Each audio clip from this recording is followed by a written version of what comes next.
রাজ্য কমিটির general secretary Biswajit Maiti সহ রেজিনগর বিধানসভা কমিটির মানুষকে ও নেতৃত্বকে জানাই মুর্শিদাবাদ জেলা কমিটির পক্ষ হইতে সংগ্রামী অভিনন্দন ও শুভেচ্ছা।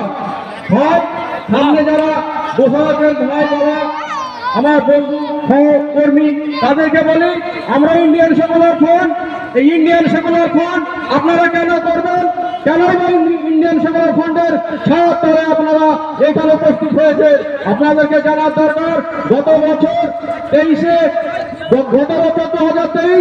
21শে জানুয়ারি আমরা যখন কলকাতার রাজপথে আমরা পার্টির প্রতিষ্ঠা দিবস উপলক্ষে একত্রিত হয়ে একটি সমাবেশ করেছিলেন, সেই দিন আমার ছোট ভাইজন সহ আমার রাজ্য কমিটির আইএসএফ নেতৃবৃন্দকে যেভাবে অত্যাচারিত ভাবে লাঞ্ছিত ভাবে কলকাতার রাজপথ থেকে নিয়ে যে আমাদেরকে লালবাজারের কারণে ভরে রেখেছিলেন এবং আমার ছোট ভাইজানকে সেখানে পেশার সৃষ্টি করা হয়েছিল এবং বলা হয়েছিল আপনি আইএসএফ দলটিকে পরিত্যাগ করে তৃণমূলের ছত্রছায়া আসুন এবং বলা হয়েছিল আপনার কি দরকার, আপনার মন্ত্রিত্ব দরকার, আপনার ভাইজান যেটা পীরজাদা মোহাম্মদ আব্বাস সিদ্দিকী ভাইজান যে নলেজ সিটি করেছেন সাধারণ মানুষের জন্য, সেই নলেজ সিটি করতে কত কোটি টাকার প্রয়োজন আপনারা বলুন। মাননীয় মুখ্যমন্ত্রী বলে পাঠিয়েছিলেন সেটা আমরা পূর্ণ করব এবং আপনাদের বাড়ির পরিবারের যে সদস্য আছে তাদেরকে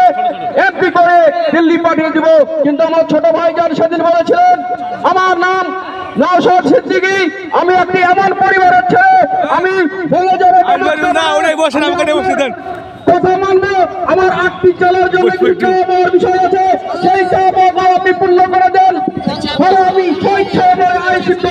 নেব। তার ভিতরে আমার এই মুর্শিদাবাদ জেলার কথা নিয়ে বলেছেন, তিনি ভাঙড় বিধানসভার বিধায়ক ছিলেন, তিনি মুর্শিদাবাদের মানুষের কথা বলবেন, তিনি সেদিন মুর্শিদাবাদের মানুষের কথা বলেছিলেন আমার মুর্শিদাবাদের মানুষের জন্য বলেছিলেন একটা উন্নত মানের পিজি হাসপাতালের মতো হাসপাতাল বানিয়ে দিতে হবে মুর্শিদাবাদে, একটি পূর্ণাঙ্গ বিশ্ববিদ্যালয় বানিয়ে দিতে হবে মুর্শিদাবাদের মানুষের ছেলেপেলের জন্য। তিনি তো বলতে পারতেন তিনি তার ভাঙড় বিধানসভার কথা, কিন্তু তিনি সাধারণ গরিব মানুষের কথা বলেছেন, এই মুর্শিদাবাদের শ্রমজীবী খেটে খাওয়া মানুষের কথা বলেছেন। আজকে যারা আমরা চিকিৎসার অভাবে কলকাতায় নীলরতন পিজি হাসপাতালে গিয়ে বিনা চিকিৎসায় হসপিটালের বারান্দায় বসে আমাদের সাধারণ গরিব মানুষ মারা যাচ্ছে, তাদের কথা বলেছিলেন। ভাই আপনারা জানেন আমার এই মুর্শিদাবাদ জেলা বাংলা বিহার উড়িষ্যার রাজধানী, যেটা ইতিহাসের পাতায় অক্ষর অক্ষরে লেখা আছে।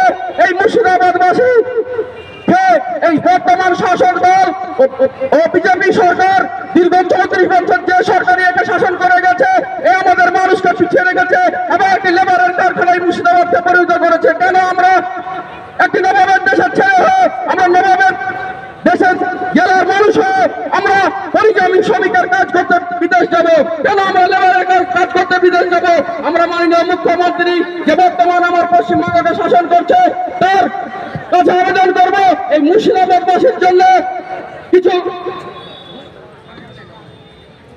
আমরা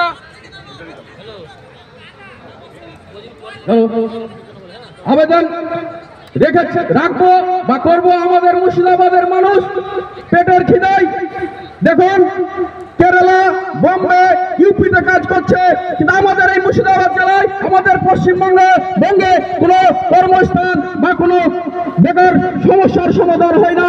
দেখুন বেকার যুবক যুবতীরা যেভাবে বিভিন্ন বিএ পাস করে ডবল পাস করে আজকে চাকরির জন্য কলকাতার রাজপথে পড়ে আছে, তাদের কথা ভেবে তাদের কথা মাথায় রেখে আমাদেরকে সামনে যে লোকসভা ভোট আছে এই লোকসভা ভোটে আমাদেরকে একত্রিত হয়ে একটি এমন একটি ব্যাংকের বাচ্চাকে দিল্লিতে পাঠাতে হবে, যেভাবে নওশাদ ভাইজান আমার ছোট ভাইজান মমতা ব্যানার্জির চোখে চোখ রেখে সাধারণ গরিব মানুষের কথা বলে, শ্রমিক মানুষের কথা বলে, বিধবা ভাতা কাটমানি সরকারের বিরুদ্ধে কথা বলে, আমাদের সাধারণ যুবক যুবতীদের চাকরির কথা বলে, কর্মস্থানের কথা বলে, এমন একটি মানুষকে এখান থেকে আইএসএফ এর ক্যান্ডিডেট হিসেবে জিতিয়ে দিল্লি পাঠাতে হবে, যে বর্তমান কেন্দ্র সরকারের ক্ষমতায় থাকবে, তার চোখে ভাইজানের মতো চোখে চোখ রেখে তার বিরুদ্ধে কথা বলবে, আমাদের ভাঙন কবিলিত এলাকার কথা বলবে, আমার সাধারণ মায়ের কথা বলবে, আমাদের বেকার যুবক যুবতীদের কথা বলবে।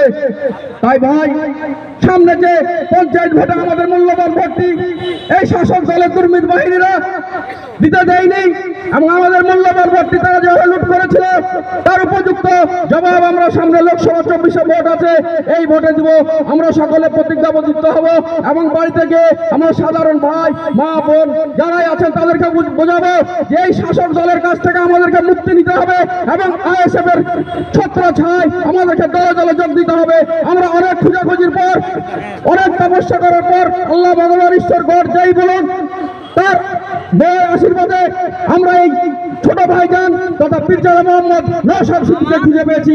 আজকে মুর্শিদাবাদের মানুষকে নিয়ে আলো দেখাবেন, মুর্শিদাবাদের মানুষকে নিশা দেখাবেন, মুর্শিদাবাদের সাধারণ গরিব মানুষের পাশে নিয়ে দাঁড়াবেন, সাধারণ বেকার যুবক যুবতীর পাশে দাঁড়াবেন।